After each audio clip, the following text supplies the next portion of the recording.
Baik, kita mulai ya. Ice breaking dulu kayaknya. Yang ada di luar silakan bergabung masuk.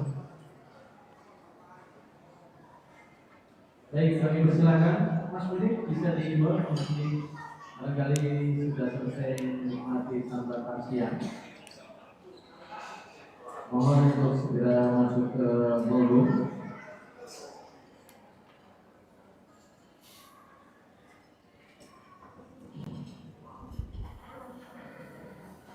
Ustaz punya breaking apa ini? Saya juga punya ini, Ustaz. Oh iya. Baik, kita ice breaking dulu. Jangan live dulu ya. Live-nya dimatiin dulu. Jangan live dulu. Oh sudah live. Yang live ikut ice breaking juga di rumah ya. Sudah siap? Coba kita ice breaking dulu. Oke. Ice breaking dulu. Semua jamaah berdiri berhadapan dengan teman yang satu bangku. Satu meja, bukan satu bangku ya. Baik. Kalau yang sendirian cari teman. Mulai dari sekarang. Silakan berdiri. Yang sendirian boleh cari teman. Para ibu-ibu mohon juga. Ibu-ibu juga ikut, silakan. Berdiri kemudian Berdiri berhadapan dengan teman yang satu meja. Teman yang satu meja atau mencari teman yang belum dapat. Kalau sendirian cari teman. Nggak boleh sendirian. Intinya pasangan berdua ya, Ustaz ya. Baik, silakan di posisi masih di mejanya masing-masing. Sudah? Sudah ya? Sudah. Pertama tanyakan nama, Tanya nama, asal, punya anak atau tidak. punya anak atau tidak. Anaknya berapa? Anaknya berapa? Namanya siapa saja? Usianya berapa? Usianya.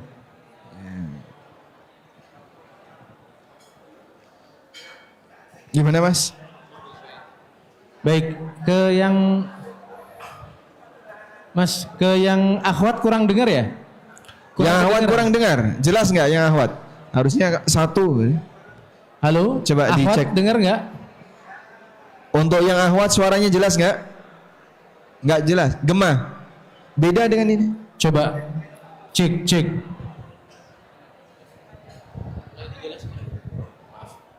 Bismillah. Jelas? Ini lebih jelas. Lebih jelas. Baik, cukup. Sekarang Ya. Anda bersalaman. Tetap bersalaman ya. Tetap berdiri Pak. Berdiri Pak. Berdiri semuanya. Semuanya berdiri. Lalu salaman. Salaman. Sudah? Siap sudah? Selanjutnya tangannya dilepas tapi berhadapan. Tangannya dilepas tapi berhadapan. Begini ya.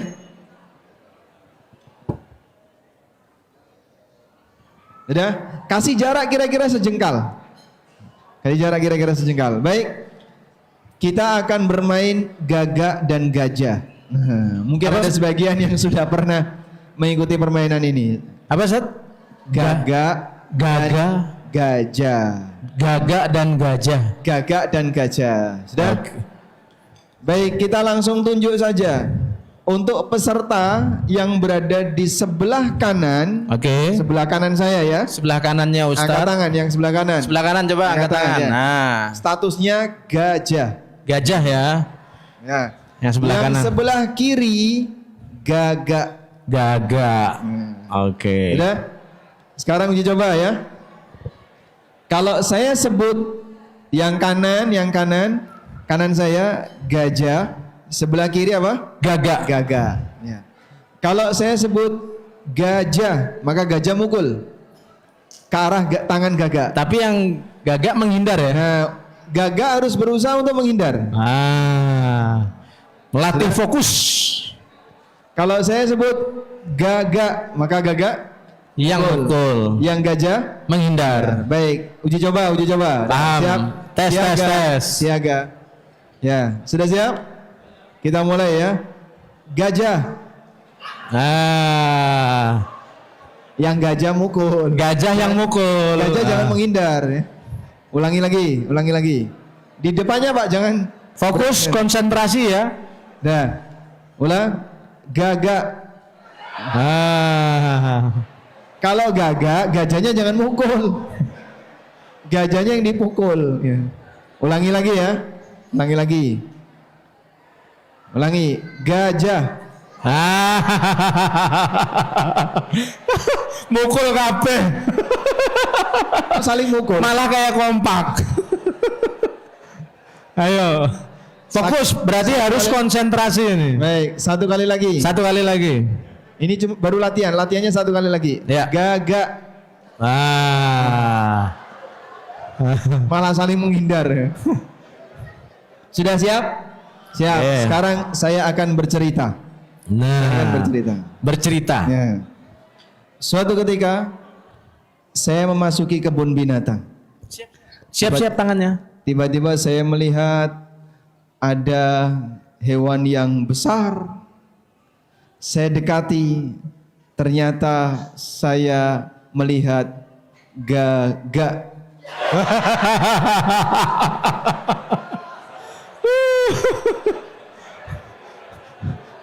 Gajahnya wes siap-siap. Hewan yang besar di kebun binatang itu gajah, Zat. Oh gitu. Ya, saya lihat Oh gagak. ternyata gagak. Ternyata saya lihat gagak. Oh. Ya. Terus Zat. Tiba-tiba ada burung terbang warna hitam. Saya pun mengejarnya. Terus saya kejar. Lalu saya ketemu dengan kancil. Akhirnya saya dekati lagi, saya lihat lebih dekat, ternyata saya melihat gajah. Iya. Ternyata masih ada terus, masih terus. Ustadz masih di kebun binatang ini. Saya pun melanjutkan perjalanan. Iya. Lalu di luar kebun binatang, saya melihat ada gajah. Nah. Loh. Hah? Harus nepuk. Yang menang yang mana? Gajah apa gagak ini? Oh, nggak ada yang menang, kosong-kosong. Sekali lagi ya. Ya, fokus ya, fokus. Lalu saya naik motor. Ya. Naik motor, tiba-tiba saya nabrak gagak.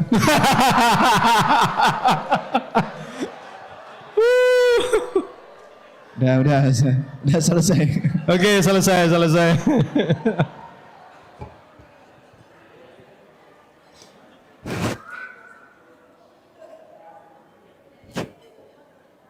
Bismillah.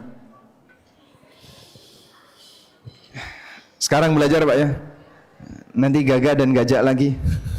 Kalau ngantuk.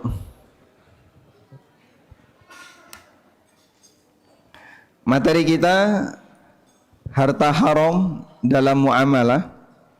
Tapi sebelum membahas itu, coba kita bahas terlebih dahulu tentang hak khiyar.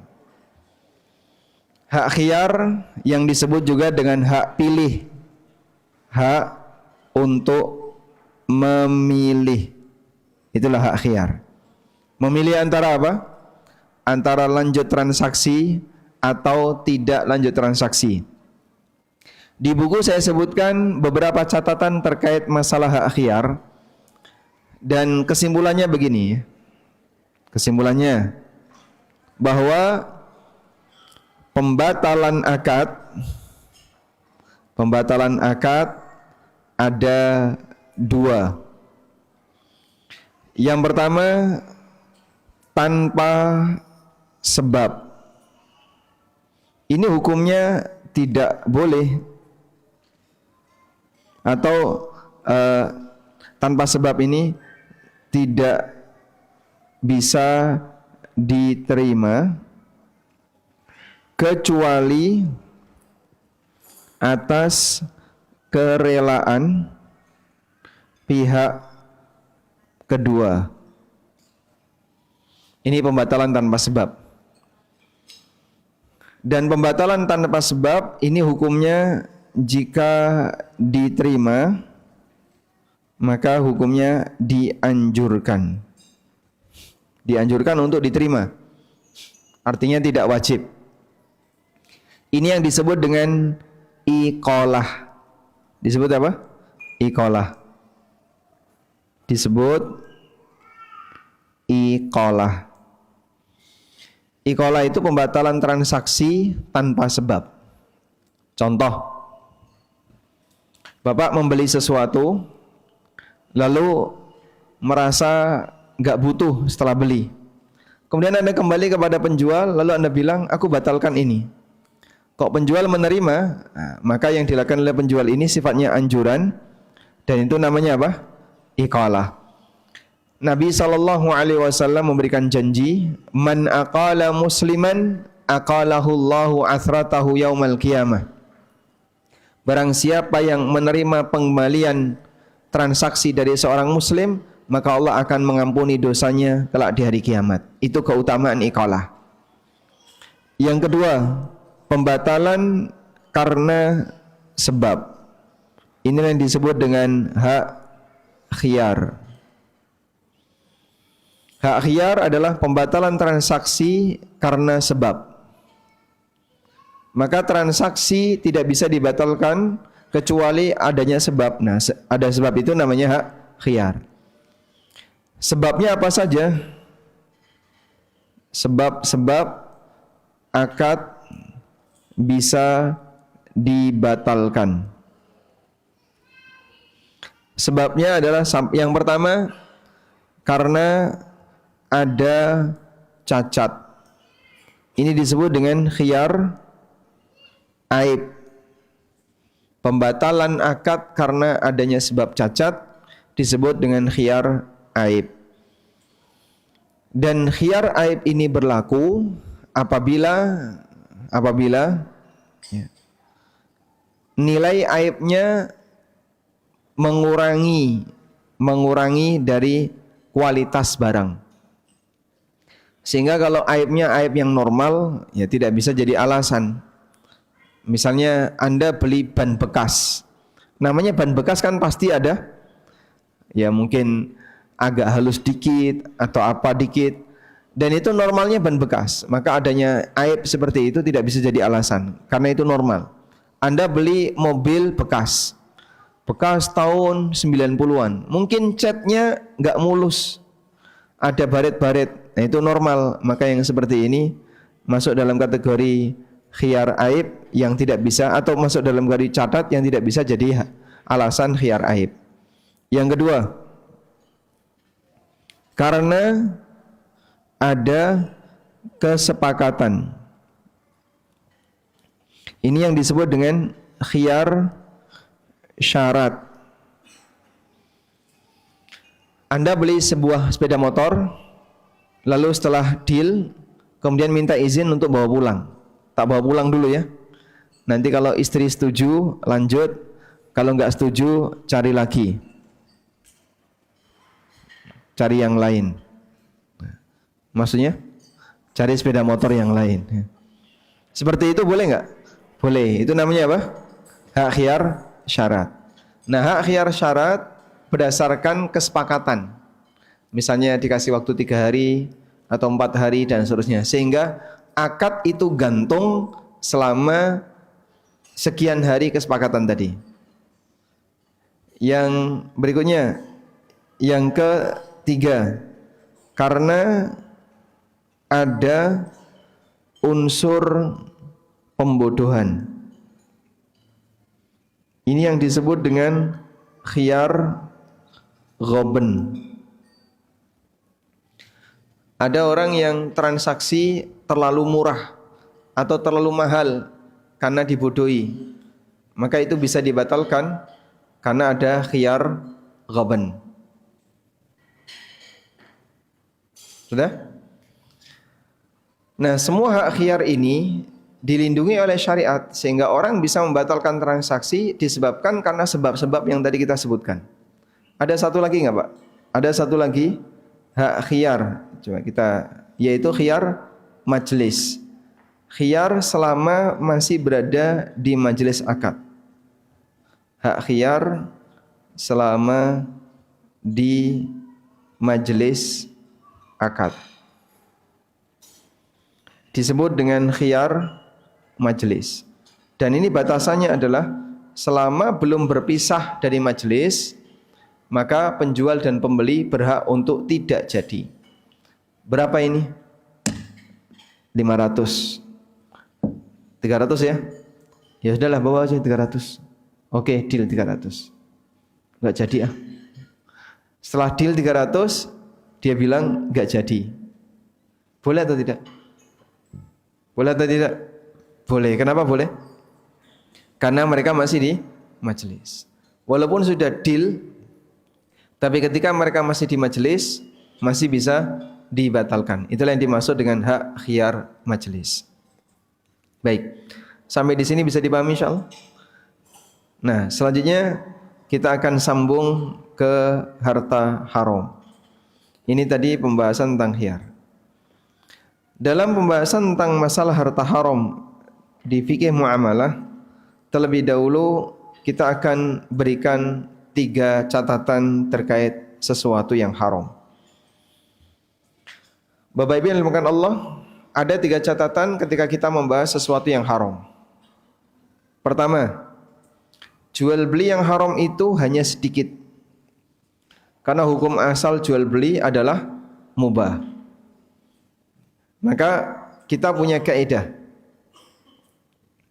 Catatan tentang harta haram. Yang pertama, jual beli atau transaksi yang diharamkan itu lebih sedikit daripada yang dihalalkan. Jadi perbandingan antara yang halal dan yang haram banyak mana Pak? Ya, yang halal lebih banyak daripada yang haram. Makanya kaidahnya hukum asal muamalah adalah mubah kecuali yang dilarang. Kalau disebutkan setelah kata kecuali, berarti lebih banyak atau lebih sedikit? Lebih banyak atau lebih sedikit? Lebih sedikit. Kenapa? Karena dia dikecualikan. Misalnya ya, yang terdaftar dalam Mufcam ada 100 orang. Semua hadir kecuali 95. Kalimat ini salah atau benar? Kalimat seperti itu salah atau benar? Terdaftar 100 orang, semua hadir kecuali 95. Salah atau benar? Salah. Kenapa salah? Kenapa salah Pak? Karena yang dikecualikan lebih banyak. Karena yang dikecualikan lebih banyak, maka kalimat tadi salah. Sehingga yang benar gimana? Semua tidak hadir kecuali 5 orang. Paham ya? Baik. Sehingga kalau ada pernyataan hukum asal jual beli itu mubah kecuali yang dilarang, berarti yang dilarang sama yang dibolehkan banyak mana? Yang dibolehkan. Baik. Tentang kata kecuali, coba Anda nilai kalimat ini. Semua siswa hadir kecuali Pak Guru. Salah atau benar? Salah atau benar? Salah. Kenapa salah? Pak Guru bukan siswa. Sehingga Anda nilai salah karena Pak Guru bukan siswa. Semua manusia sholat kecuali kambing. Salah atau benar? Salah. Kenapa? Kambing bukan manusia. Baik. Semua malaikat sujud kecuali iblis. Salah atau benar?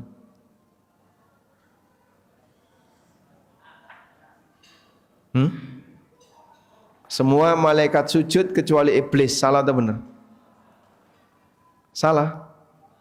Itu Al-Quran. Fasajadal malaikatu kulluhum ajma'un illa iblis. Semua malaikat sujud kecuali iblis. Salah atau benar? Salah atau benar? Ya. Semua malaikat sujud kecuali iblis. Karena kalimat ini sampai ada yang mengatakan iblis itu malaikat. Maka Allah mengecualikan iblis dari malaikat. Berarti iblis adalah malaikat. Tambah parah ini salahnya. Lah terus yang benar gimana? Iblis bukan malaikat. Iblis itu jin. Apa dalilnya kalau iblis itu jin? Dalil yang pertama, Allah Subhanahu wa taala berfirman di surat Al-Kahfi, "Kana minal jinni fafasaqa an amri rabbi." Iblis itu dari golongan jin. Lihat ini ya. Wa idh qulna lil malaikati isjudu li Adam fasajadu illa iblis kana minal jinni fafasaqa an amri rabbi. Ingatlah ketika kami berfirman kepada para malaikat, sujudlah kalian kepada Adam. Mereka pun bersujud kecuali iblis. Iblis berasal dari golongan jin. Sehingga dengan tegas di sini iblis bukan malaikat. Dalil yang lain, iblis pernah mengaku di hadapan Allah Subhanahu wa taala, "Khalaqtani min narin."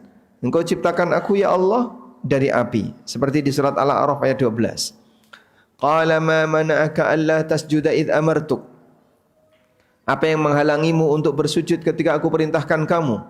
Qala, iblis mengatakan, ana khairum minhu. Aku lebih baik daripada Adam. Khalaqtani min narin, kau ciptakan aku dari api.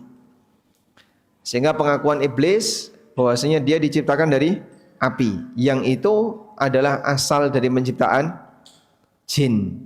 Maka iblis dari golongan jin bukan malaikat. Lah terus yang ini gimana Pak penjelasannya Pak? Semua malaikat sujud kecuali iblis. Hah? Kenapa? Sama-sama penghuni langit. Berarti kan harusnya kalimatnya semua penghuni langit sujud kecuali iblis. Ya, kata kecuali itu dalam bahasa Arab disebut dengan istitsna. Pernah dengar itu?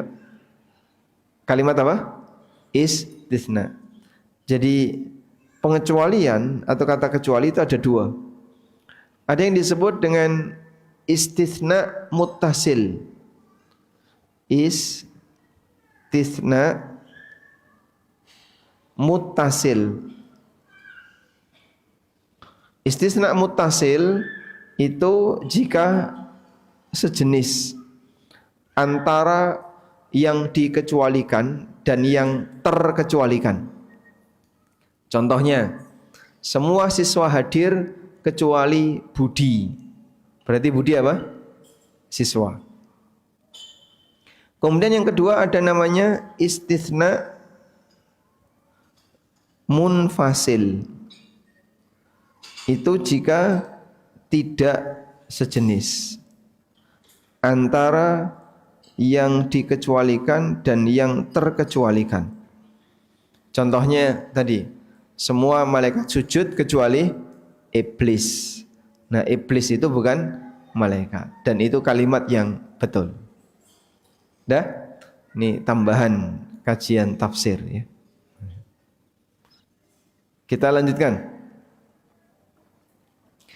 Jadi kalau transaksi yang diharamkan itu lebih sedikit daripada yang dihalalkan, maka jika ada orang yang dia merasa setelah belajar agama kok apa-apa dilarang, ini suudzon kepada syariat. Yang dihalalkan jauh lebih banyak daripada yang diharamkan. Sehingga kalau dia komentar, apa-apa kok nggak boleh, apa-apa kok dilarang, itu suudzon kepada apa? Syariat. Karena yang dihalalkan lebih banyak. Yang kedua, catatan yang kedua, bahwa ketika Allah mengharamkan aturan, tujuannya adalah untuk kemaslahatan hamba. Aturan halal haram ini untuk apa? Untuk kemaslahatan hamba. Artinya apa?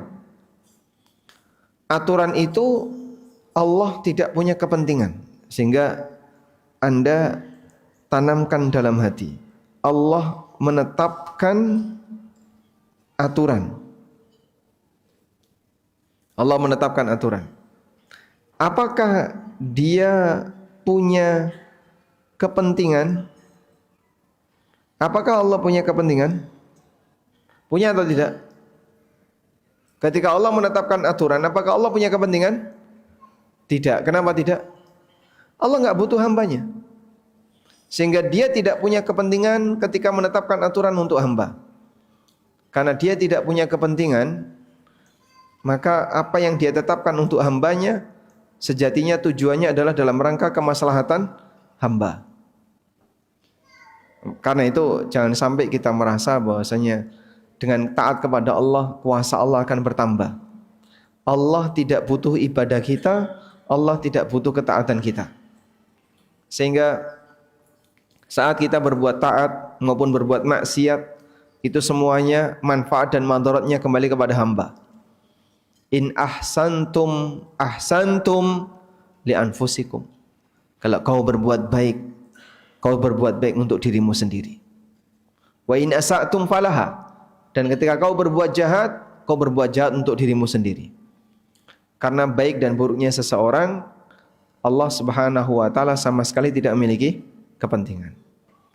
Sehingga Allah menetapkan aturan dan dia tidak punya kepentingan.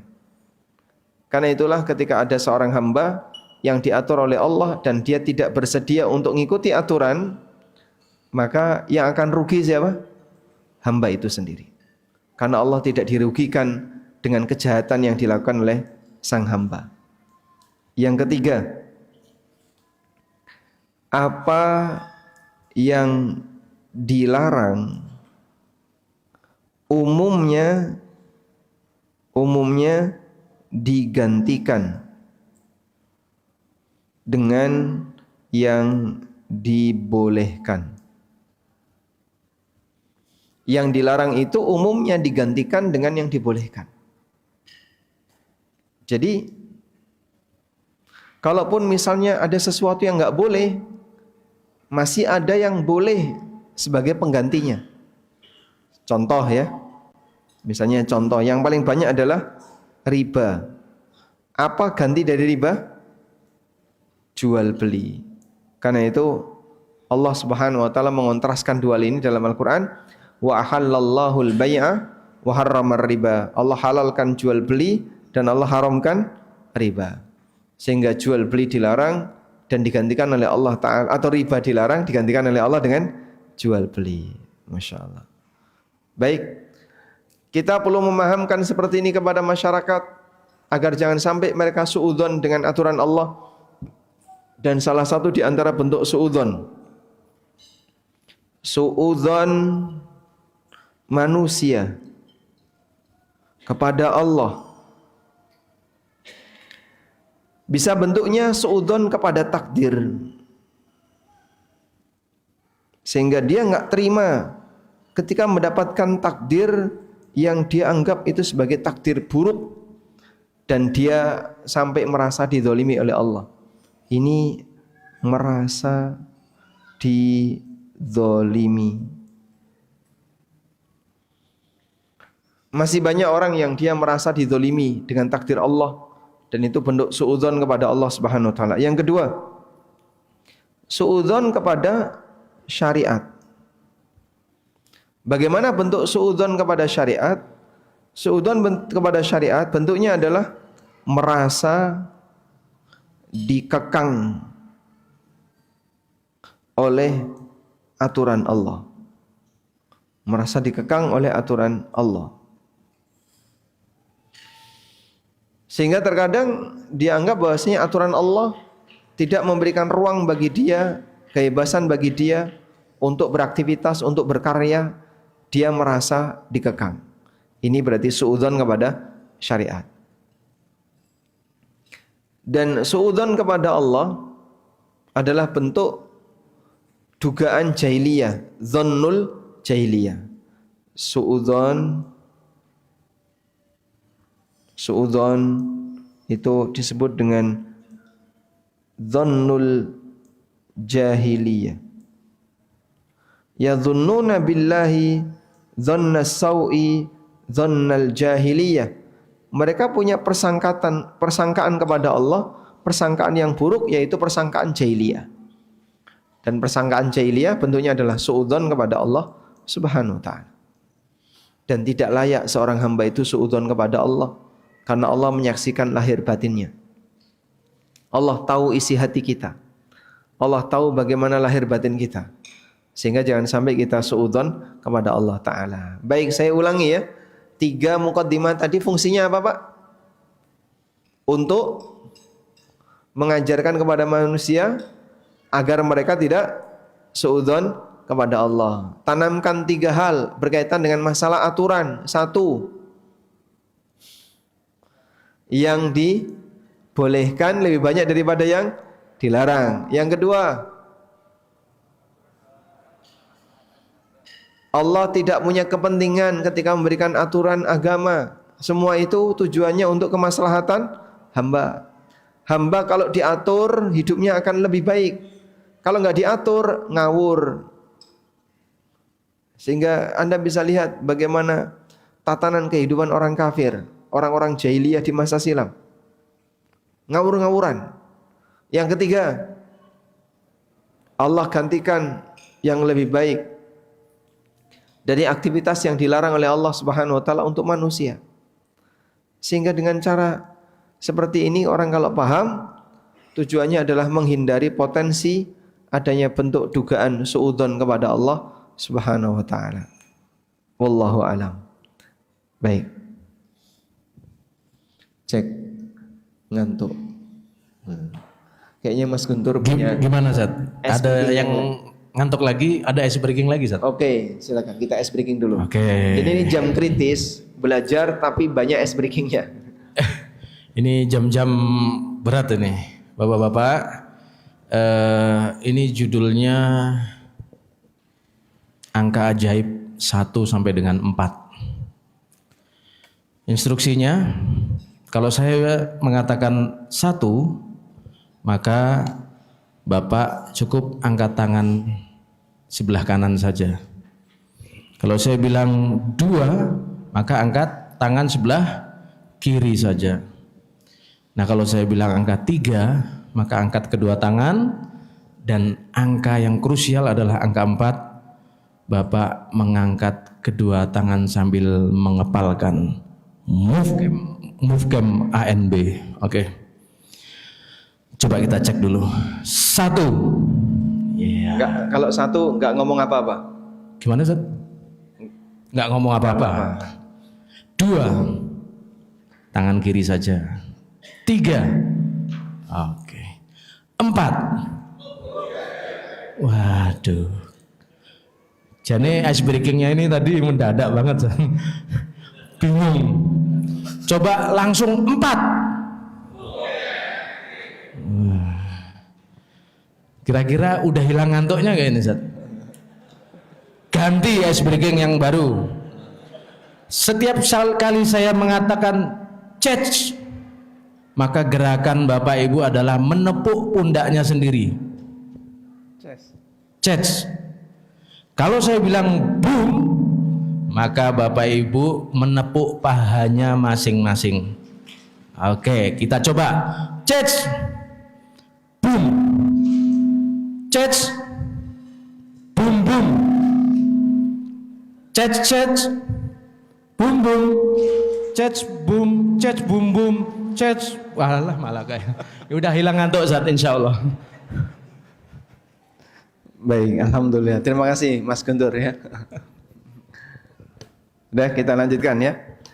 Kita sudah memberikan pengantar tentang bagaimana cara pandang kita ketika melihat aturan yang dikesankan oleh sebagian orang sebagai sesuatu yang mengekang, mendolimi hamba, dan seterusnya. Dan itu semuanya adalah salah.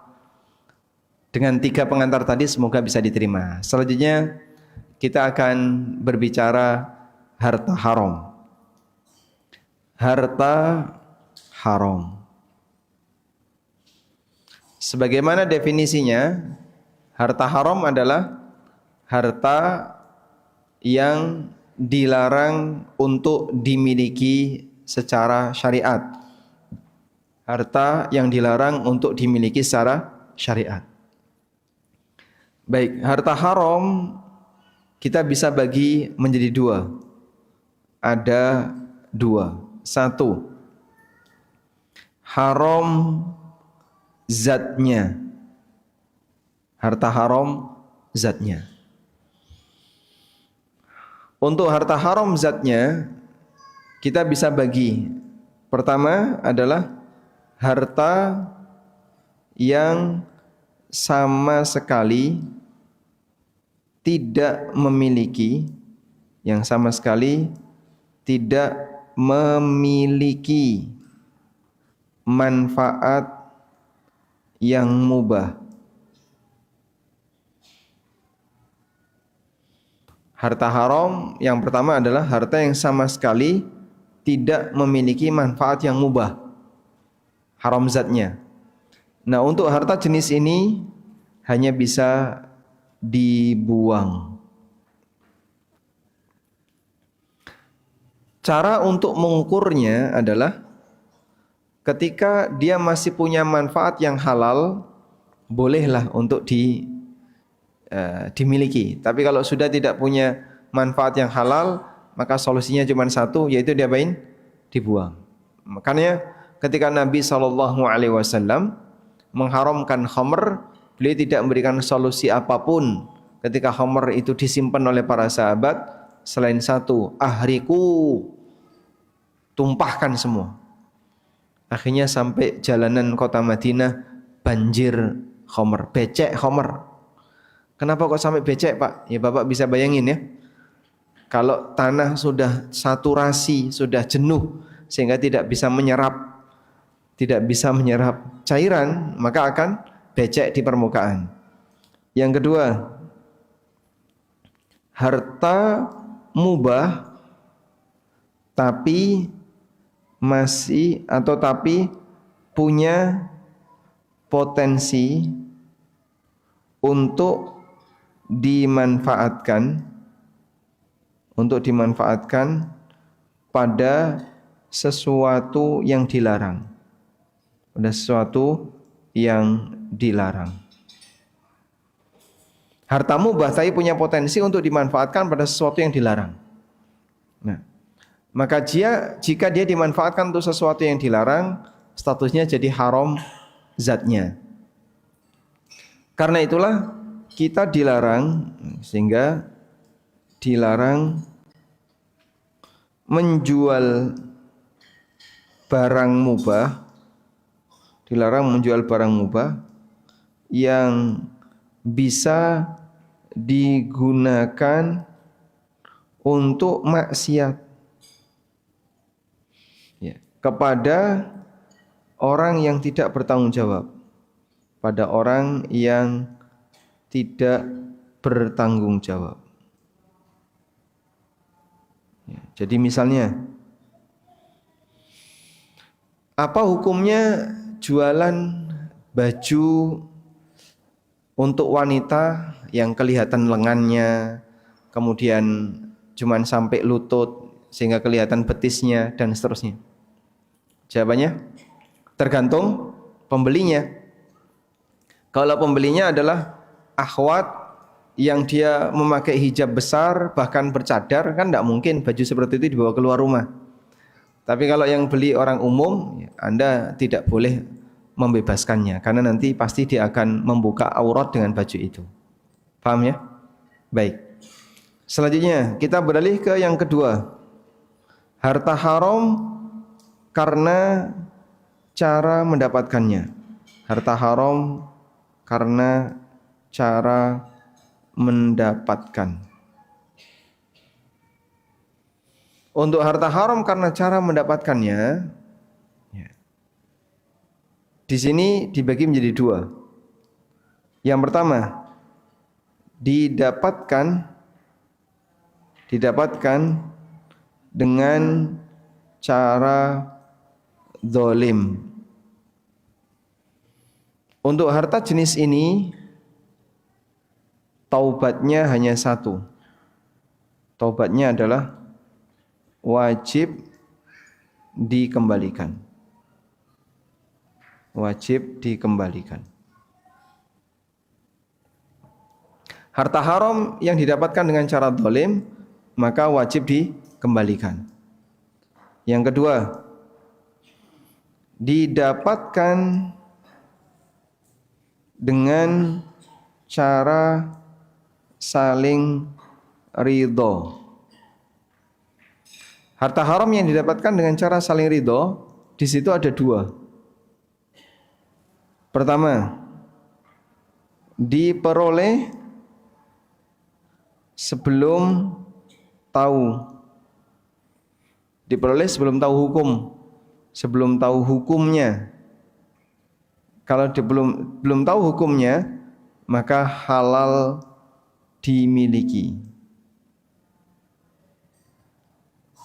Misalnya ada orang yang tidak tahu kalau rokok itu haram, terus dia jualan rokok, sampai akhirnya dia dapat fatwa dari MUI kalau rokok itu haram.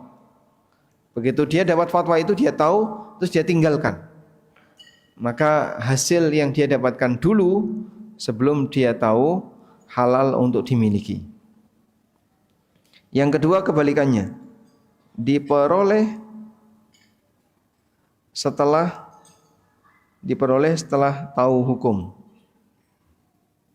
Karena dia diperoleh setelah tahu hukum, maka statusnya haram dan wajib diserahkan ke Baitul Mal.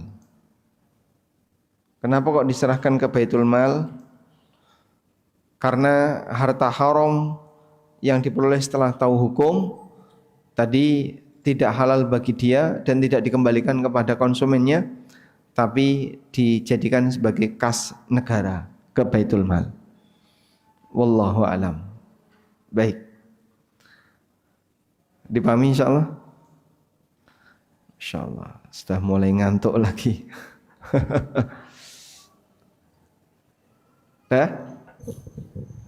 Just boom.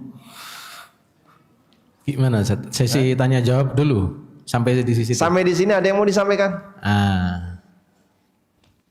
Ada Atau yang Ustadz yang nanya? Baik, silakan. Oh ada. Siap. Nah, nanti ibu-ibu ada satu mungkin panitia bisa bertanya, dibantu. Yang bertanya, oh siap.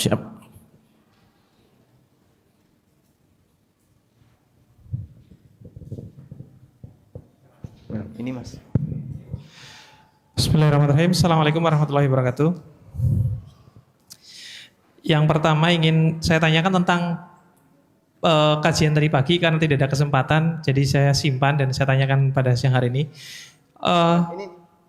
Berkaitan dengan hari Jumat, kan ada larangan untuk melaksanakan jual beli. Bagaimana kalau tokonya itu toko pakaian bayi yang jual perempuan, atau salon kecantikan, atau sebuah penginapan yang nggak boleh tutup di resepsionisnya. Ini kasus untuk yang pertama. Kemudian yang kedua, pemesanan untuk yang uangnya belum ada dan barangnya belum ada. Sebagai contoh, pemerintah atau dinas pesan ATK ke sebuah perusahaan dan perusahaan itu belum punya barangnya. Dia kirim surat pesanan, tapi pasti kalau pemerintah bayarnya di akhir. Jadi tidak ada uang di depan dan si perusahaan yang dipesan dia juga tidak punya barangnya. Dia harus belanja dulu.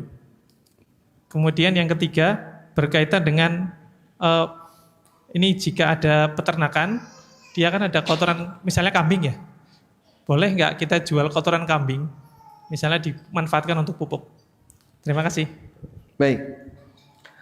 Untuk jual beli setelah adzan Jumat dikumandangkan, berarti setelah khatib naik mimbar. Larangan itu hanya berlaku untuk mereka yang wajib Jumatan. Yang wajib Jumatan itu siapa, Pak? Laki-laki, baligh, mukim, terus merdeka, sehat. Jika yang melakukan selain dari orang yang memenuhi 5 kriteria ini, seperti ibu-ibu. Ibu-ibu boleh nggak Pak jaga kasir pas Jumatan? Boleh, tapi nanti konsumennya tidak boleh orang yang wajib Jumatan. Jadi misalnya jaga kasir di swalayan, pas adzan sudah dikumandangkan, ada orang bawa barang. mau dibayar di kasir. Maka kasir jangan melayani. Sampaikan tutup dulu, silakan Bapak Jumatan. Tunggu di sini, kami akan antrikan Bapak di sini. Nanti setelah selesai Jumatan langsung dilayani. Karena kalau tidak berarti yang satu wajib Jumatan, yang satu tidak wajib Jumatan. Tidak boleh. Begitu? Baik. Selanjutnya yang kedua. Apa hukumnya jual beli kotoran hewan? Hewan yang halal dimakan, kotorannya tidak najis. Apa dalilnya? Rasulullah sallallahu alaihi wasallam pernah bersabda, "Sallu fi marabidil ghanam." Sallu fi marabid al-ghanam. Marabidil ghanam artinya adalah kandang kambing atau tempat orang mengembalakan kambing di sini.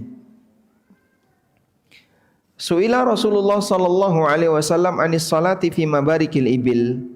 Rasulullah sallallahu alaihi wasallam ditanya tentang salat di tempat onta menderung. Faqala, kemudian beliau bersabda, la tusallu fi mabarikil ibil. Janganlah kalian salat di tempat onta menderung. Fa innaha minasyayatin, karena onta itu setan. Wa su'ila anis salati fi marabidil ghanam, dan beliau ditanya tentang salat di kandang kambing. Faqala, beliau mengatakan sallu fiha fa innaha barakah. Silakan salat di kandang kambing karena kandang kambing itu berkah. Beliau mengizinkan untuk salat di kandang kambing. Marabidil ghanam wa fi riwayati Abi Dawud. Dalam riwayat Abu Dawud dari hadis Al-Barra bin Azib radhiyallahu anhu, sallu fiha, salatlah kalian di sana, fa innaha barakah, karena itu adalah tempat yang barakah. Ini merupakan rukhsah dari Nabi sallallahu alaihi wasallam untuk salat di tempat tajammu al-ghanam, kumpulnya kambing. Li'annaha ma'munatul janib wa la tu'dhi ahadan wa fiha barakah. Min haitsu hudu'uha wa linujanibiha. Jadi tempat kumpulnya kambing boleh dipakai untuk salat, dan beliau sebut itu berkah. Padahal yang namanya tempat kumpulnya kambing, kira-kira ada nggak Pak kotoran kambing Pak? Ada. Nah, berarti ini menunjukkan bahasanya salat di tempat seperti ini tidak najis. Ini dalil kotoran hewan yang halal dimakan tidak najis. Demikian pula Nabi SAW pernah nyuruh sahabat untuk minum kencing onta. Kencing onta itu najis atau tidak? Tidak. Kalau najis tentu beliau tidak akan jadikan itu sebagai obat ketika orang sedang sakit demam. Wallahu a'lam. Baik. Selanjutnya untuk satu lagi tadi apa? Oh, yang pemerintah tadi, Zat. Oh, baik. PO dengan pemerintah gimana, Pak? Ya karena enggak punya barang, maka tidak boleh akad. Sehingga kami sarankan akadnya setelah Anda melakukan pengadaan. Setelah pengadaan baru kemudian dilakukan akad dengan pemerintah.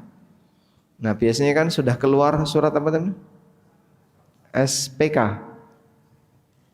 Ya. Surat pemesanan. Nah, SPK itu kalau bisa minta diterbitkan setelah barang ada. Setelah dicarikan, sudah siap, baik barang sudah ready. Silakan terbitkan SPK. Nah, SPK inilah tanda akad. Kalau sudah SPK berarti sudah akad sah untuk dimiliki. Wallahu a'lam. Baik. Selanjutnya kami persilahkan untuk Ummahat bisa. Assalamualaikum Ustadz. Waalaikumsalam warahmatullahi wabarakatuh. Izin bertanya terkait jual beli juga Ustadz. Yang pertama, bolehkah kita menerapkan beda harga ketika kita menjual barang? Misalnya ketika yang beli keluarga itu harganya lebih murah dibanding ketika kita jual ke umum. Kemudian yang kedua terkait arisan Ustadz.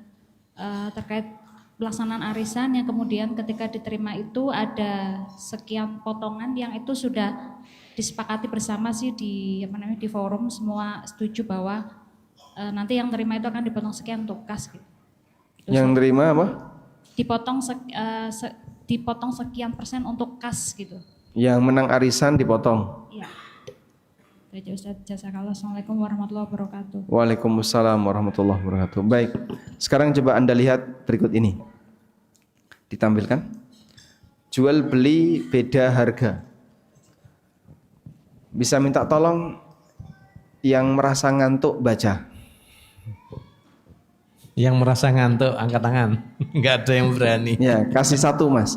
Kasih satu siapa ya? Yes, yang terdekat aja lah. Ya, stop. Stop. Oh, Bapak. Baik, silakan dibaca, Pak. Jual beli beda harga. Harga tunai lebih murah daripada harga kredit. Beli banyak lebih murah BBLM. Top up deposit dapatkan diskon untuk layanan kami. Jadi member diskon 30%. Dapatkan cashback jika lunas lebih cepat.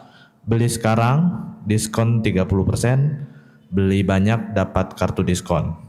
Beli banyak dapat kupon undian. Jual beli lelang. Baik, dari 1 sampai 8. Fokus di 1 sampai 8. Yang dilarang yang mana, yang boleh yang mana?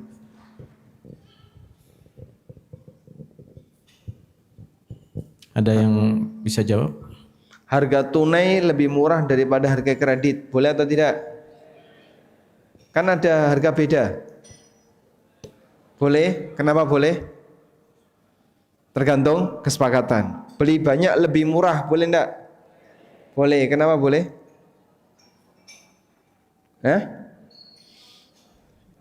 Enggak boleh. Enggak ada? Ya, nanti ukurannya misalnya beli banyak minimal 30. Boleh. Minimal 30. Nah, ke 30 ke atasnya ini bebas. Boleh atau tidak? Boleh. Kenapa?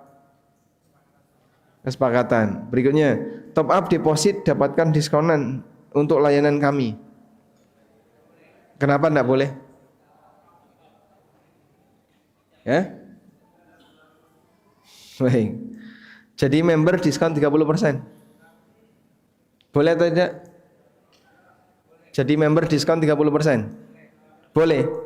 Enggak boleh. Dapatkan cashback jika lunas lebih cepat. Dapatkan cashback jika lunas lebih cepat. Boleh atau tidak?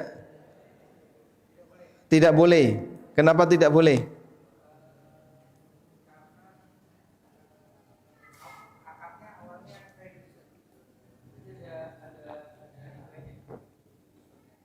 Ada ribanya. Iya, ada selisih. Kayak tadi ya, harga tunai lebih murah daripada harga kredit. Ada selisih nggak? Baik, beli banyak dapat kartu diskon.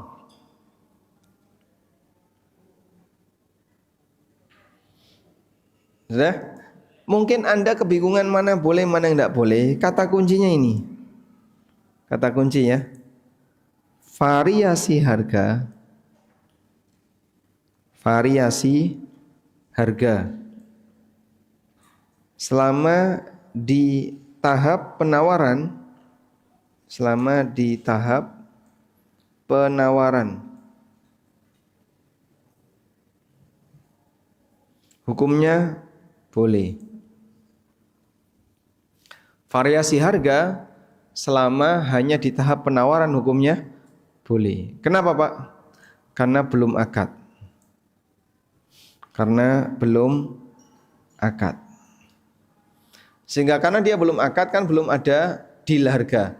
Masalah penjual menawarkan beberapa opsi harga itu hak dia. Baik. Sehingga dari kasus tadi, dari kasus yang tadi kita sebutkan ya, adanya variasi harga dan seterusnya, mana nanti?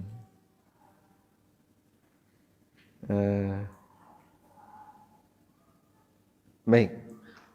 Dari kasus ini, harga tunai lebih murah daripada harga kredit. Ya boleh. Ada variasi harga di sini. Setelah penawaran atau sebelum penawaran? Sebelum. Berarti apa? Boleh. Beli banyak lebih murah. Pilihan. Konsumen punya pilihan. Berarti belum akad. Top up deposit dapatkan diskon untuk layanan kami. Ini seperti GoPay, OVO. Kalau kamu bayarnya pakai GoPay dan OVO, nanti dapat diskon lebih murah. Nah ini jadinya riba. Kenapa kok riba Pak? Karena top up itu hakikatnya adalah memberi utang. Kok bapak dikasih manfaat, maka statusnya manfaat karena akad utang. Selanjutnya, beli sekarang diskon 30%. Boleh ya. Beli banyak dapat kartu diskon. Boleh. Asal tujuannya belanja, bukan nyari kartu diskon. Beli banyak dapat kupon undian. Boleh juga. Beli banyak dapat kupon undian. Sifatnya di sini adalah gratis sehingga hukumnya diperbolehkan. Wallahu alam. Kartu diskon dijual tidak boleh karena goror. Baik, Anda sudah ngantuk? Ngantuk lagi mas? Ternyata saya ketularan ngantuk peserta. Masya Allah. Saya kasih tugas Bapak Ibu, tugas untuk tugas kelompok ya, tugas kelompok untuk bahas ini. Kira-kira boleh atau tidak? Mana? Nah, baik, silakan dibaca.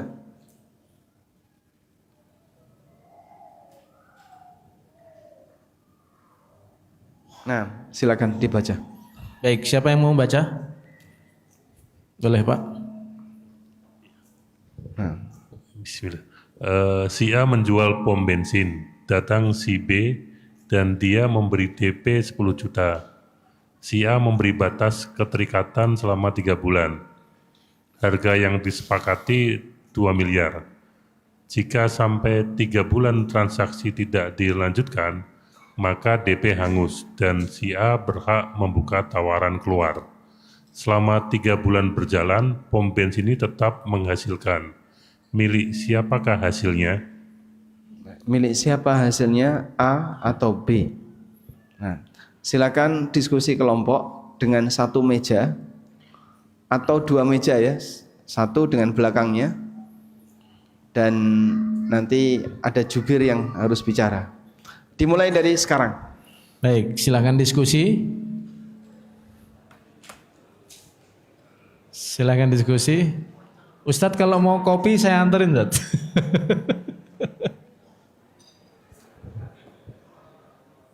Silakan diskusi dulu ya. Mas, Ustadz butuh kopi.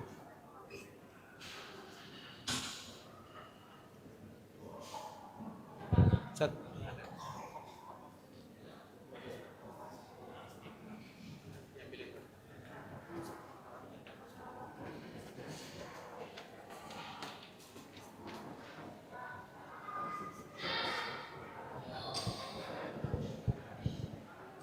Tenang, kami masih di balik pintu. Silahkan berdiskusi karena ngambil sesuatu.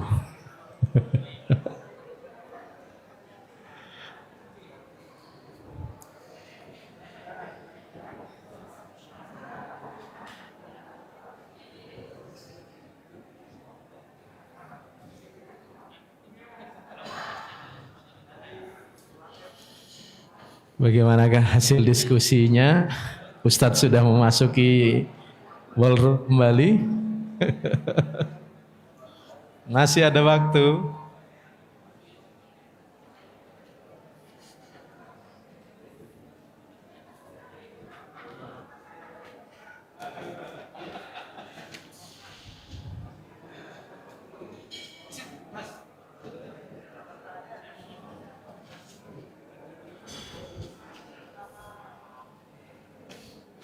Si A menjual pom bensin, datang si B dan dia memberi 10 DP 10 juta.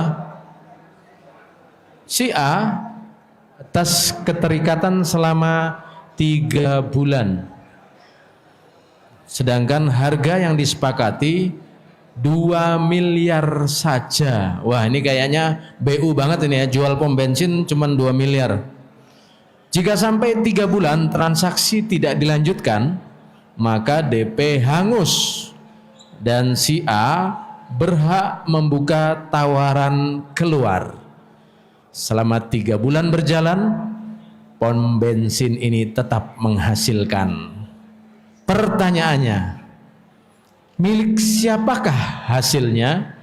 Silahkan berdiskusi sembari menanti Ustadz kembali.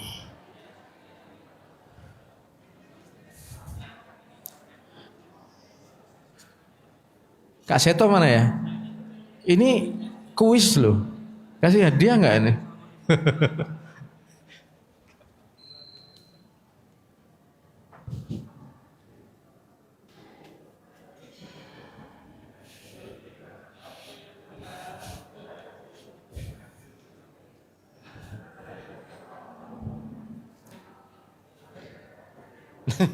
Sabar toh. Ana barusan udah nanya Ustadz di luar. Iya. Baik.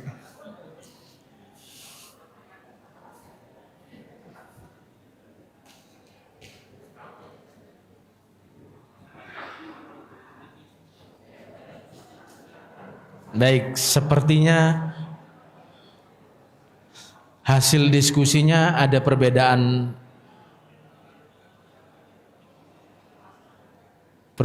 pendapat bainal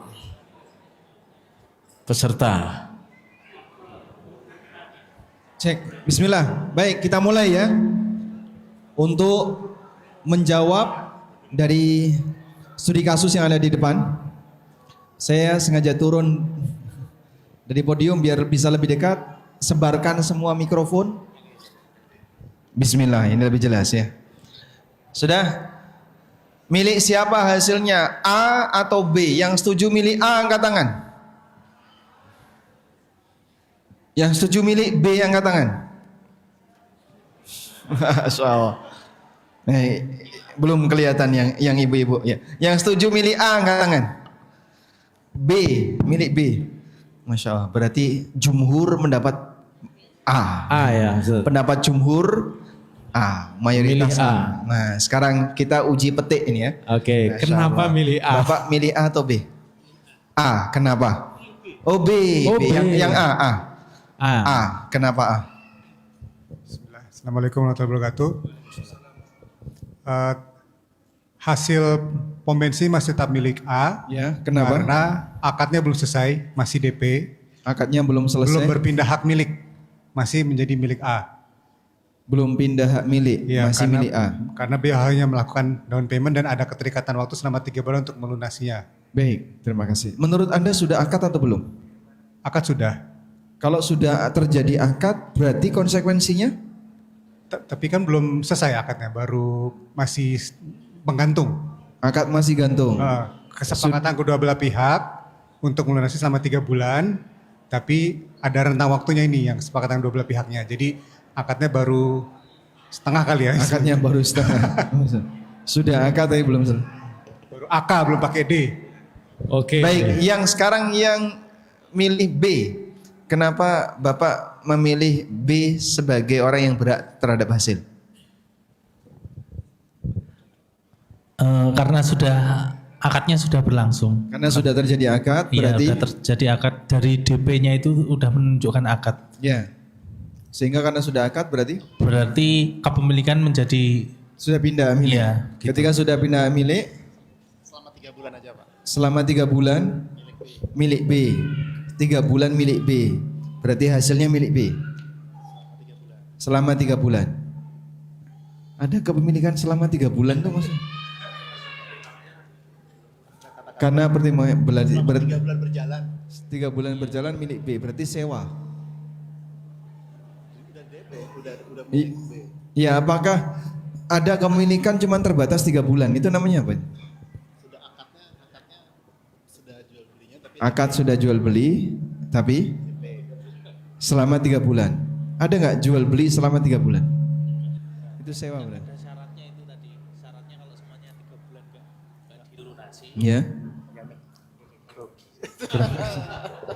Syaratnya kalau 3 bulan nggak dilunasi, akad dibatalkan. Kebalikan. Baik. Baik.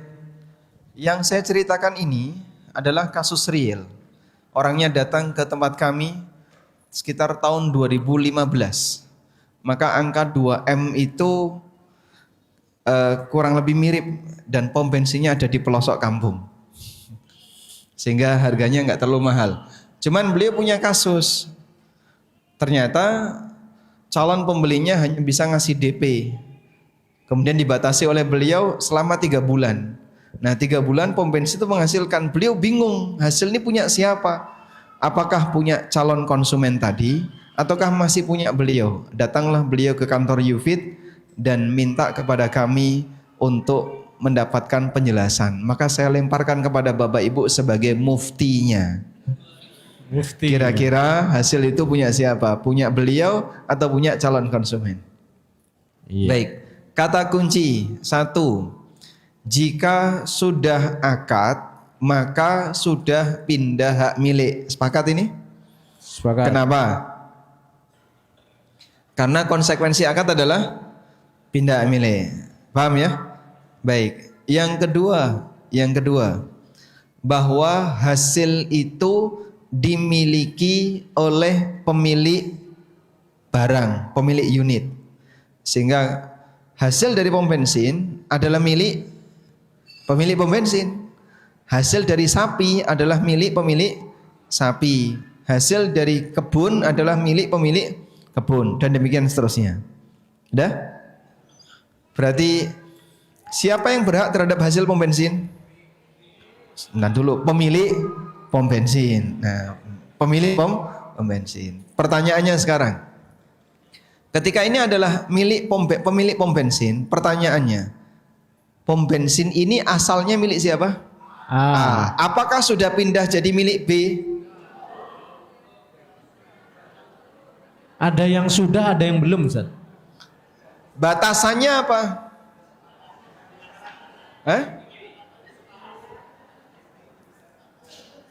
Iya, batasannya apa? Yang Bapak tahu batasannya apa di situ? DP. DP itu apakah memindahkan hak milik? Bisa jadi memindahkan. Kadang-kadang langsung dibawa, motor gitu kasih DP langsung dibawa. Iya enggak? Iya kan? Jadi Bapak beli rumah, DP dulu. Oke, deal. Itu memindahkan hak milik atau tidak? Belum. Anda beli motor misalnya. Harga berapa? 20 juta. Lah udahlah DP dulu ya. Nanti 15 sisanya saya bayar bulan depan. Motor itu punya siapa? Sudah punya yang bawa motor kan? Punya pembeli atau punya penjual? Membeli. Baik, coba kita tanya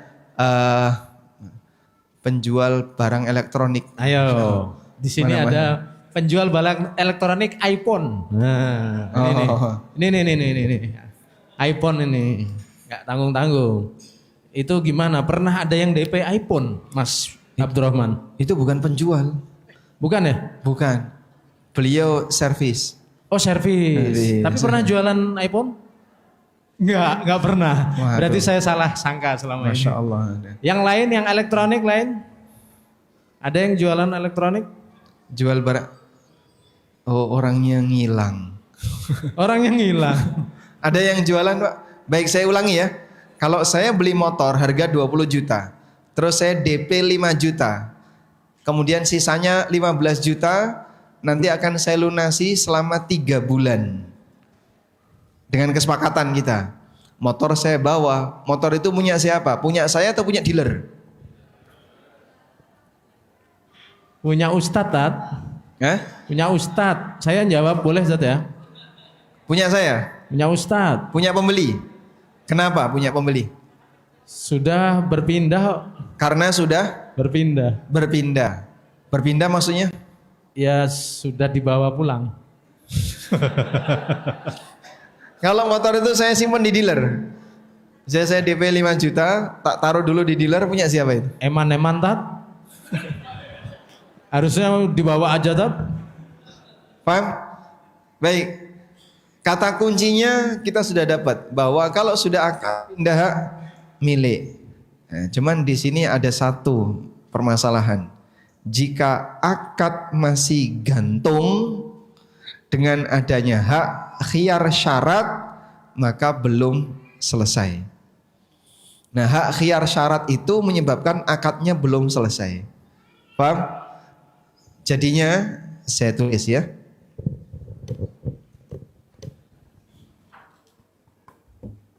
DP itu ada dua. Bayar DP itu ada dua. Satu, diiringi itu disertai ya. Disertai kesepakatan pengembalian. Diiringi kesepakatan pengembalian. Jika bayar DP itu diiringi kesepakatan pengembalian, maka berarti di situ ada hak khiyar syarat. Dan ketika ada hak khiyar syarat, berarti akad gantung. Akad gantung selama masa khiyar syarat. Dan ketika akad itu gantung selama masa khiyar, berarti belum final. Kalau belum final, maka belum pindah hak milik. Belum pindah hak milik. Nah, seperti ini. Sehingga itu milik siapa? Milik A. Kenapa milik A? Karena ya ini jalan ceritanya kayak gini. Dia sifatnya masih gantung. Kalau masih gantung selama rentang waktu tertentu, tidak ada istilah pindah hak milik selama 3 bulan, pindah hak milik selama 10 bulan. Karena kalau seperti itu jadinya sewa. Dan akad sewa sifatnya hak guna pakai. Tapi ini kan bukan sewa pom bensin ya, tapi jual beli pom bensin. Yang kedua, DP tanpa ada kesepakatan pengembalian.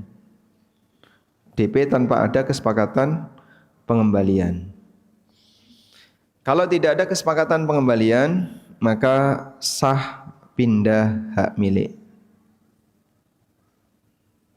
Sehingga dalam hal ini nanti berlaku turunannya, hasil dari unit itu menjadi milik pembeli. Wallahu a'lam. Sudah? Sekarang kita beralih ke materi lanjutan. Baik. Gimana? Ada yang belum dipahami? Ya. Nah, sekarang DP hangus boleh enggak? Boleh. Menurut pendapat yang lebih kuat, DP hangus karena dibatalkan konsumen. Jadi yang membatalkan pihak konsumen, ini hukumnya boleh. Ini pendapat yang lebih kuat, dan ini pernah dialami oleh gubernur Mekah di zaman Umar. Beliau membeli sebuah rumah yang mau dijadikan sebagai penjara. Lalu beliau minta izin untuk lapor dulu ke Amirul Mukminin. Si pemilik rumah dibayar oleh Amirul Mukminin, si pemilik rumah oleh gubernur dibayar. Nanti saya akan izin dulu ke Amirul Mukminin. Kalau beliau mengizinkan, akan saya lanjutkan. Kalau beliau tidak mengizinkan, bayaran itu jadi milik kamu. Nah, DP ini hangus ketika akad dibatalkan sepihak oleh pembeli. Sudah? Walhamdulillah. Ini yang disebut dengan baik urbun. Disebut dengan baik urbun. Baik urbun itu transaksi yang ada DP, yang jika hangus, yang jika dibatalkan oleh konsumen, DP-nya hangus. Sekarang kita beralih ke masalah harta haram. Illah atau latar belakang harta haram.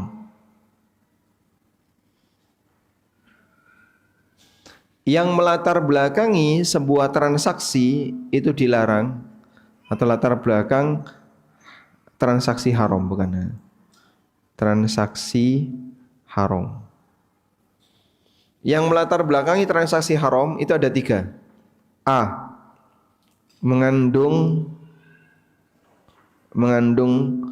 riba. B. Ada unsur zalim. C.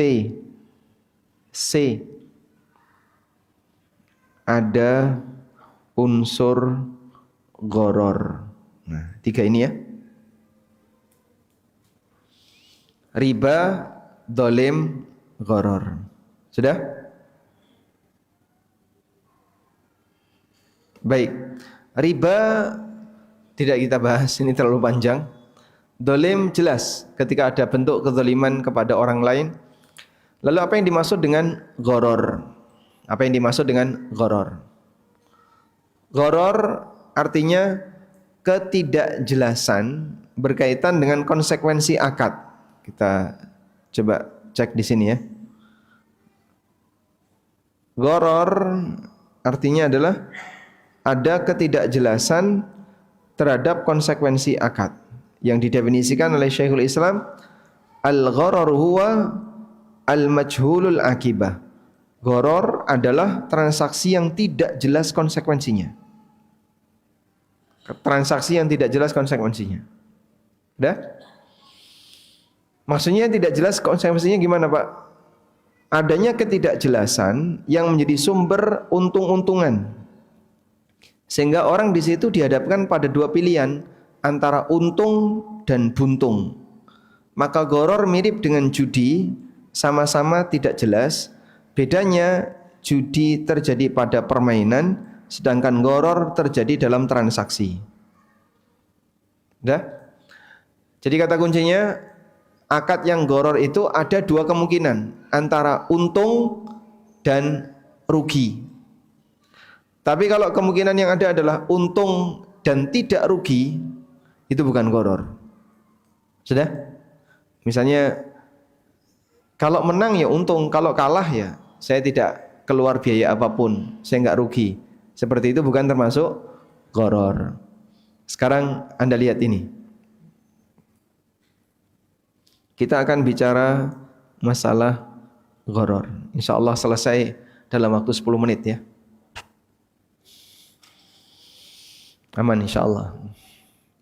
Nanti Anda kasih nilai mana dari transaksi berikut yang boleh dan yang tidak boleh.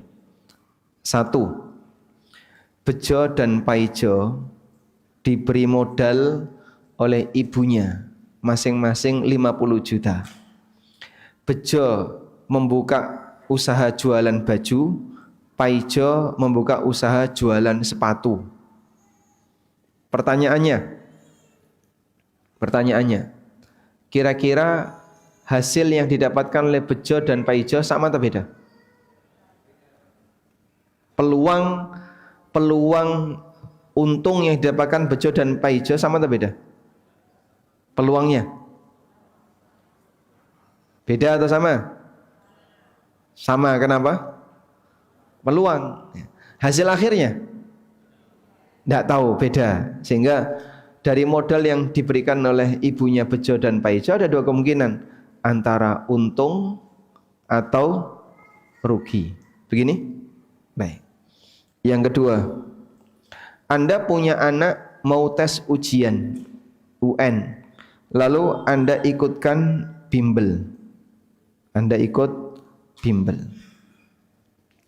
Saat anak Anda ikut bimbel, peluang suksesnya dengan kawan-kawannya sama atau beda? Peluangnya dari semua peserta bimbel, peluangnya untuk berhasil sama atau beda?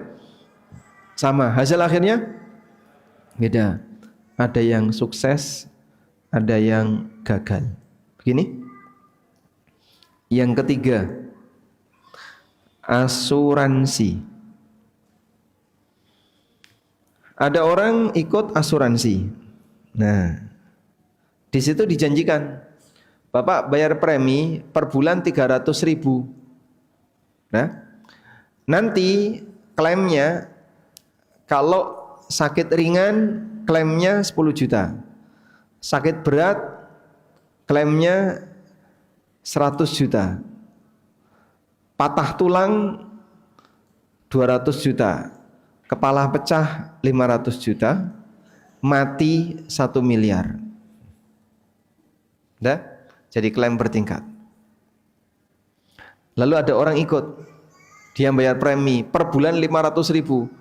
Bulan 1 500.000, bulan 2 500, bulan 3 sampai bulan 4 dia bayar premi 500.000. Bulan kelima mati. Dapat berapa? 1 miliar. Baik.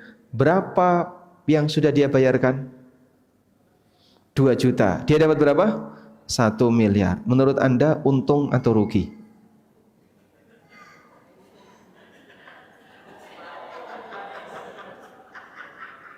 Untung atau rugi?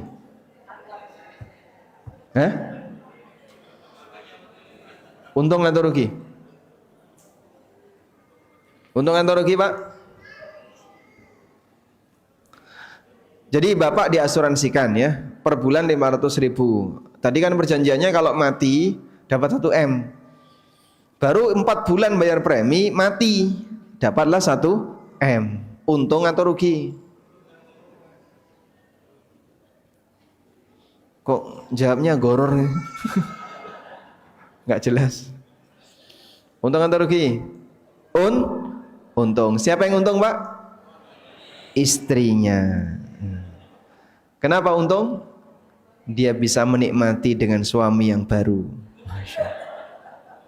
Betul nggak, Pak? Suaminya cemburu nggak, Pak? Wis mati kok cemburu. Makanya kenapa kebanyakan ya di Indonesia itu yang diasuransikan bapaknya, suaminya bukan istrinya. Kenapa, Pak? Karena diharapkan cepat mati. Ya, Pak. Karena itulah untuk menjamin kebahagiaan para suami, tolong istrinya diasuransikan.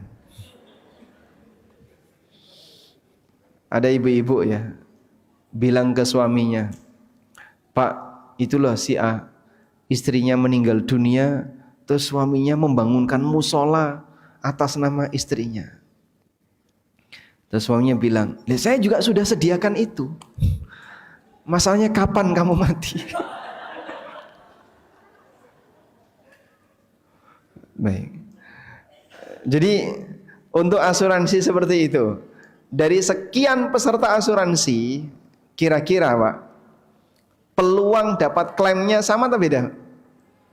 Beda. Peluangnya sama atau beda? Peluang matinya sama atau beda, Pak? Peluang matinya, Pak? Sama. Tapi hasil akhirnya beda. Sehingga di situ ada 2 kemungkinan. Bisa dapat klaim atau hangus. Gini ya, Pak? Baik. Yang keempat. Beli kupon. Nah, beli kupon. Beli kupon 10.000, tulis angka, nanti akan diundi. Kalau angka yang Anda tulis keluar, dapat hadiah.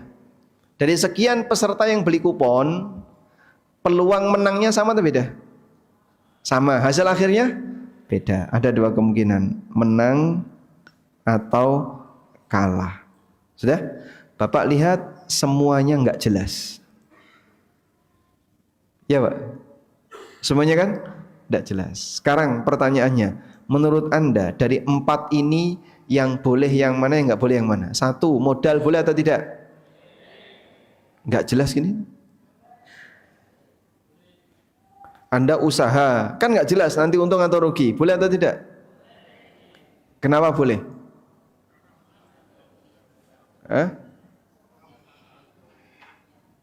Yang dilihat bukan untung ruginya. Oh gitu. Yang penting pokoknya ada usahanya. Baik, kalau ada usaha berarti boleh. Nah, ikut bimbel walaupun nggak jelas, boleh. Kenapa boleh? Usaha, belajar, asuransi. Ini boleh enggak? Kenapa enggak boleh? Enggak ada usaha. Jadi kalau ada orang ikut asuransi terus dia sengaja bunuh diri gitu kan. Gimana caranya biar mati gitu. Gimana? Enggak boleh. Kenapa enggak boleh? Kenapa enggak boleh? Ada untung ada rugi, ini juga sama ya, untung rugi. Baik, beli kupon boleh atau tidak? Enggak boleh, kenapa? Kok bisa? Judi. Dari mana Anda tahu itu judi?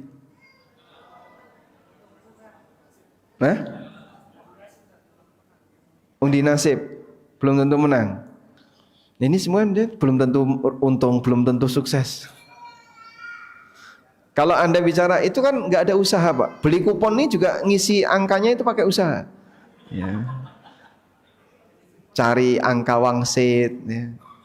Baik, Bapak lihat di sini Pak. Saya kosongi yang tengah ini. Saya kosongi yang tengah ini untuk diisi sebenarnya. Dan nanti kita akan jadi tahu gorornya itu ada di mana sih Pak. Nah, jadi lihat, modal itu penyeimbangnya apa? Barang. Nah, sehingga 50 juta yang dimiliki oleh Bejo dan Paijo tadi diwujudkan dalam bentuk barang. Modal jelas, yang didapatkan jelas, berarti transaksinya sama-sama jelas. Tidak ada goror. Ikut bimbel. Apa yang didapatkan ketika orang bayar bimbel? Layanan atau jasa. Gitu? Layanan itu terukur enggak? Terukur. Bayarnya terukur, layanannya terukur. Berarti goror atau tidak? Tidak. Asuransi, apa yang didapatkan ketika orang bayar premi, Pak? Anda yang sudah ikut asuransi, apa yang didapatkan orang ketika orang bayar premi? Orang dapat apa? Janji. Mahal sekali janji. Dapat apa Pak? Polis. Polis itu apa? Bukti asuransi. Nah, bukti asuransi itu fungsinya apa? Sebenarnya yang diharapkan dari bukti asuransi itu apa? Jaminan resiko. Gini ya. Yang diharapkan kan ini ya, jaminan resiko. Sepakat ini Pak? Resiko itu pasti atau tidak? Resiko pasti atau tidak? Sehingga ada nggak orang ikut asuransi selama 5 tahun tapi nggak mati-mati? Ada? Duitnya balik enggak?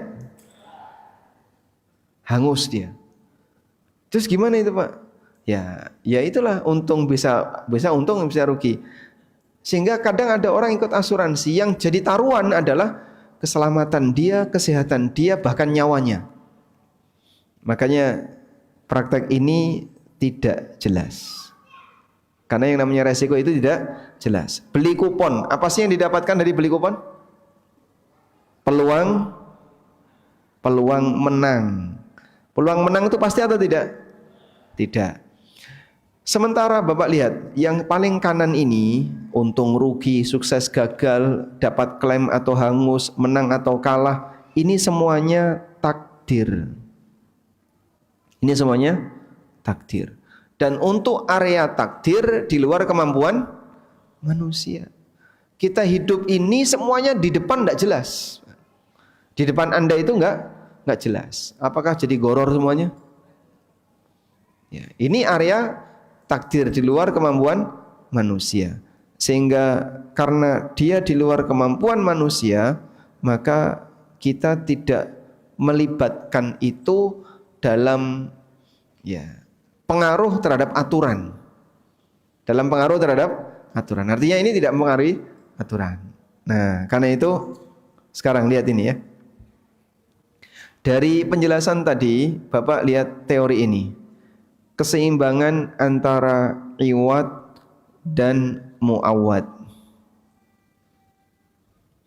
Di buku saya sebutkan paling akhir, teori keseimbangan iwad dan muawwad. Dan saya jelaskan di situ bagaimana cara memahami gharar. Ada salah satu mahasiswa S2 kuliah di jurusan ekonomi syariah. Setelah beliau membaca buku saya, terus nulis tesis. Judulnya Teori Iwad dan Muawwad menurut Amin Nur Baiz.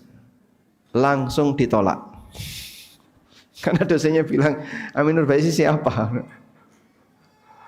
Akhirnya dia ganti teori iwad dan muawwad dalam menentukan gharar dalam transaksi MLM. Nah, itu diterima. Nah, dia jelaskan teori iwad dan muawwad pakai buku ini. Jadi iwad itu apa? Yang dibayarkan. Sedangkan muawwad yang diterima. Ini Pak. Kalau Anda membeli air mineral seharga 3.000, maka 3.000 itu iwad, air mineral itu namanya muawwad. Nah, aturannya iwad harus jelas, muawwad juga harus jelas. Jika salah satu tidak jelas, jadinya gharar. Misalnya ini jelas, yang ini tidak jelas, maka jadinya gharar. Begini. Nah, asuransi itu kenapa gharar? Karena di sini bayar premi, yang dia dapatkan jaminan resiko. Nah, ini gharar. Apalagi ini beli kupon bayar ya. Di sini peluang menang. Ini juga gharar. Sudah? Semua ini kenapa dilarang? Karena gharar. Hanya saja ada 4 jenis gharar yang boleh. 4 jenis gharar yang boleh adalah 1, gratis. Jadi kalau kupon ini gratis, boleh atau tidak? Boleh. Kenapa? Gratis. Semua yang gratis nggak jelas nggak apa-apa karena gratis. Kenapa ya? Makanya kado itu terbuka atau tertutup? Tertutup. Boleh atau tidak? Boleh. Nggak jelas Pak, nggak apa-apa karena gratis. Yang kedua, hanya mengikuti. Contoh jual beli sini Pak, sapi gadis dengan sapi hamil, mahal mana Pak? Sapi Pak ya? Mahal yang mana Pak? Mahal yang hamil. Anggaplah misalnya ukurannya sama, usianya sama dan seterusnya. Ini 20 juta, yang ini 25 juta. 5 juta itu harga apa? Janin, boleh enggak? Boleh enggak seperti ini? Boleh. Kenapa? Karena Anda membeli sapi bunting, bukan buntingan sapi. Kalau Bapak beli anaknya saja, enggak boleh. Tapi kalau beli induk plus anak, boleh. Yang anaknya tadi mengikuti. Paham? Paham ya? Baik. Jadi contohnya tiket pesawat ada asuransinya, boleh nggak? Ya boleh, asuransi itu mengikuti, bukan tujuan utama. Sehingga saat ada orang naik pesawat, Bapak kenapa kok naik pesawat? Saya berharap dapat klaim asuransinya. Masya, ini jangan boleh naik dia, doanya beda. Berharap kecelakaan ya. Yang ketiga tidak bisa dihindari. Gharar yang selalu melekat dalam transaksi alias tidak bisa dihindari, hukumnya boleh. Kenapa? Karena tidak bisa dihindari. Sehingga untuk gharar seperti ini ditoleransi. Contoh, Bapak beli HP, apakah dibongkar semuanya? Dibongkar atau tidak? Tidak. Sehingga Anda tidak akan membongkarnya. Tapi Anda cek, ya, dicek ISO telepon, ISO WA, SMS, memenuhi standar ISO. Nah, maka dibeli. Seperti itu ada sisi gharar yang tidak bisa dihindari. Beli mobil juga sama, kan nggak mungkin dibongkar ya. Tapi diapain? Cuman dengerin suara, uji coba, udah cocok beli. Yang keempat, nilai kecil. Dalam setiap transaksi pasti ada gharar yang kecil nih.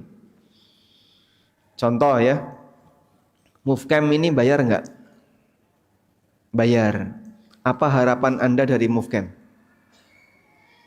Semakin bahagia setelah pulang Movecam, gitu ya. Kok nanti setelah pulang Movecam nggak makin bahagia? Berarti kan gagal. Uang kembali atau tidak kembali? Baik, saya kasih jaminan ya. Anda ikut Movecam, bayar, selesai Movecam, Anda bahagia. Kalau nggak bahagia Pak Ustadz, uang kembali. Setuju?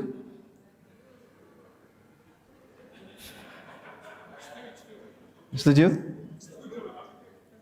Nggak setuju? Alhamdulillah kalau nggak setuju. Baik. Ada sisi ketidakjelasan. Saya pengen dapat ini, tapi nggak semuanya saya dapetin Pak Ustadz. Mungkin ada yang nggak ikut ini, ada yang nggak ikut ini, ada yang ikut semuanya, memanfaatkan kesempatan sampai naik kuda aja dia nggak mau ketinggalan. Wah, antri panjang. Ya, sah-sah saja. Intinya nilai ketidakjelasan itu akan selalu ada. Maka Bapak beli durian, beli kacang, beli apa lagi? Makanan minuman yang ada kemasannya, itu semuanya gharar kecil dan itu boleh. Alhamdulillah, selesai. Baik, tanya jawabnya nanti malam ya. Insya Allah nanti kita akan gabungkan para asatidzah di forum ini dan kita akan tanya jawab bersama Ustadz Abdullah Rai. Juga insya Allah saya juga ikut mendampingi nanti malam setelah jam 7. Wassallallahu ala nabiyyina Muhammadin wa ala alihi wa sahbihi wasallam. Wa akhiru da'wana alhamdulillahi rabbil alamin. Wassalamualaikum warahmatullahi wabarakatuh. Waalaikumsalam warahmatullahi wabarakatuh. Alhamdulillah, jazakumullah khairan. Banyak sekali ilmu yang kita dapat. Semoga kembali kita doakan Ustadz kita. Semoga Allah memberkahi ilmu, harta dan keluarga beliau. Dan semoga kita semua dapat mempraktekkannya dalam kehidupan kita sehari-hari. Dan selanjutnya kita tutup terlebih dahulu dengan doa kafaratul majelis. Subhanakallahumma wa bihamdika asyhadu an la ilaha illa anta astaghfiruka wa atubu ilaik. Wassallallahu ala nabiyyina Muhammad walhamdulillahi rabbil alamin. Assalamualaikum warahmatullahi wabarakatuh. Baik, ada informasi monggo Mas. Bapak Ibu pada masih semangat atau ngantuk ini Bapak Ibu? Ngantuk, semangat. Lanjut kajian atau gimana Pak Guntur? Semangat ngantuk. Semangat.